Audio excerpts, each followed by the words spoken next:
मैं घी बना लूं, उसके बाद तुम मणि की मदद लेकर प्रसाद के लिए शीरा बना सकती हो। जी माँ जी। और ये ना साड़ी बदल दो।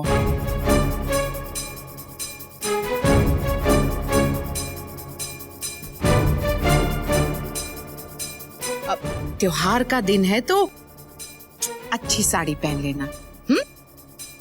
तब तक मैं मणि से कहती हूँ, वो रसोड़ा साफ कर लेगी। माँ जी, मैं रंगोली बना के रसोड़ी में आती हूँ आपकी मदद करने। सारू, चाय पीकर जाना उर्मिला बहन। जी।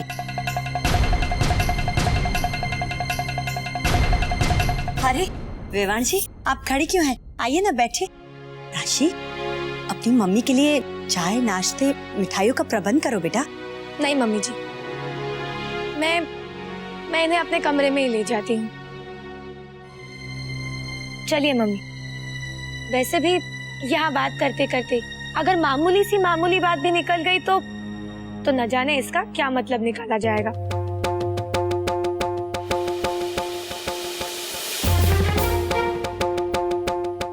और फिर सफाई देने का मौका भी नहीं मिलेगा।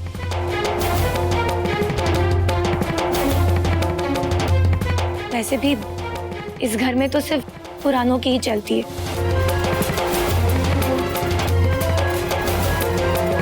नयों की तो कदर ही नहीं है ना मम्मी जी? चलिए आइए।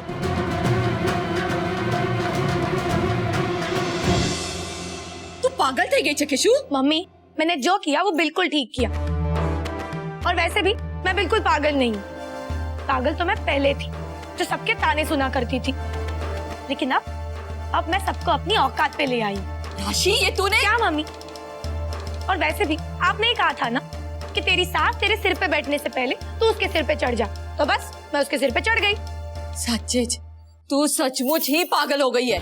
मम्मी, अब मुझसे क्या गलती हुई? और वैसे भी आप तो यही चाहती थी ना, तो। अरे बेवकूफ छोकरी, मेरे ज्ञान की चोपड़ी में से जो गुप्त ज्ञान मैं तुझे देती हूँ उसे समय से पहले यहाँ वहाँ खर्चा करके तू बर्बाद कर डालती है। राशि दिकरा, अगर तू यूं ही खुलेआम सबके साथ बुरा व्यवहार करती रहेगी तो उंगलियां तो तुझ पर ही उठेगी ना। समझदार तो वो होता है जो रोग को दूर करने के लिए चाशनी में लपेटकर ही कुनैन की गोली खिलाता है। एक बात तो तू गांठ बांध ही ले, अगर अच्छी बन के रहेगी तो सभी का भरोसा तुझ पर बना रहेगा, और कभी गलती हो भी गई तो फौरन माफी मिल जाएगी। समझी गई तू? लेकिन मम्मी। बस, अब मुझे कुछ नहीं सुनना है। तू तो अभी अभी जमीन से पैदा हुई है, लेकिन मेरे अनुभव की जड़ें तो गहराई तक जमी हुई है।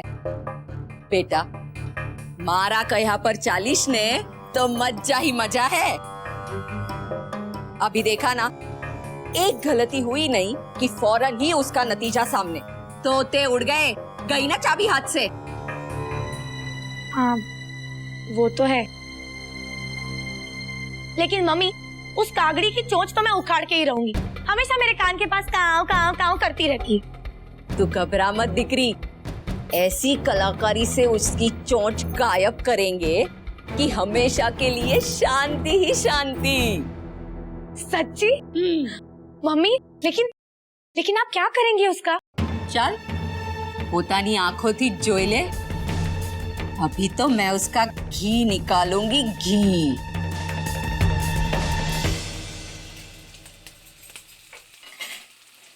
मणि, थोड़ी सी चाय बनाकर राशि भाभी के रूम में दे आ, उसकी मम्मी वहीं है। मोटा भाभी, आप तो जानती है ना, रसोड़ा अब भी साफ किया है हमने, और फिर पारंपरिक तौर से घी बनाना शुरू किया है मैंने।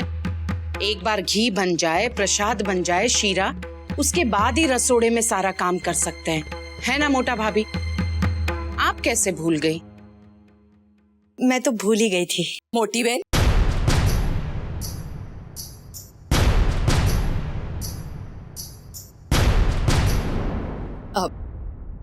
मोटी बहन, राशि आपसे कुछ बोलना चाहती है।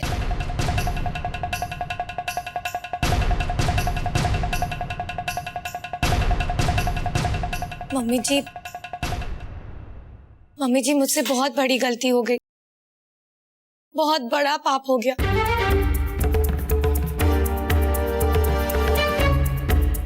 न जाने पिछले कुछ दिनों में मुझे क्या हो गया था। मैंने आपकी बहुत बेइज्जती की, आपके बात बात पर मैंने आपका बहुत अपमान किया। मम्मी जी, मैं उस बात के लिए बहुत शर्मिंदा हूँ और उसी बात के लिए आपसे माफी भी मांगना चाहती हूँ।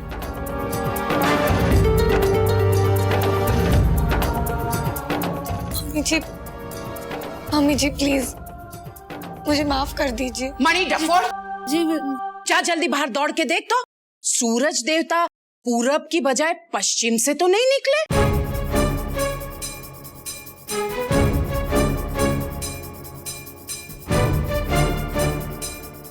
या फिर वेवान जी, आप ज्ञान की कोई ऐसी गोली तो नहीं लेकर आए जिसे निगलते ही आपकी राशि का सुर बदल गया हो?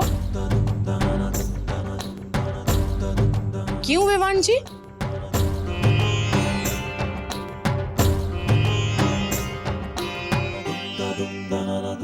राशि, मैंने तुम्हें माफ किया।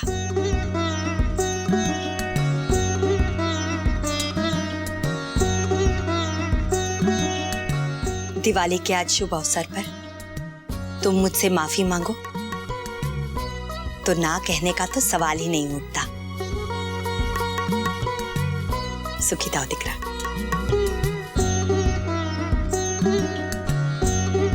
कोकिला, मैं सारे चांदी के बर्तन निकालने जा रही हूँ। तुम्हारा रसोई का काम खत्म हो जाए तो अपने कमरे में से सारे चांदी के बर्तन निकाल लेना, ठीक है? ठीक छे मोटा भाभी।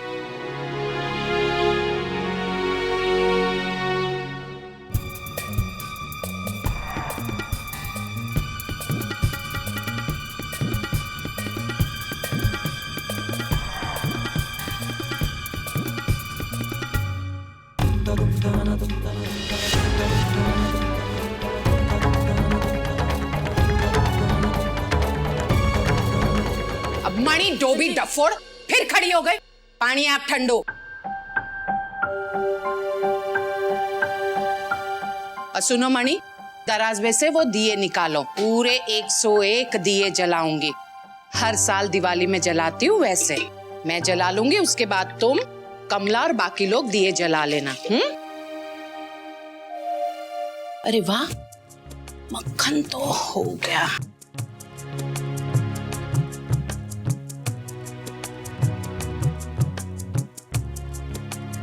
अरे मणि, सुनो तो, ये मलाई का पानी है। इसमें जीरा और नमक मिलाकर ये मोटा भाभी को देकर आ।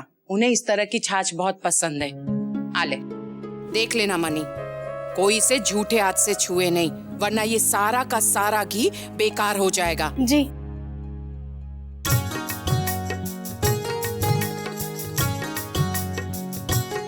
किंजल से कहती हूँ वो तैयार हो जाए, उसी से ज्योत जलवाऊंगी।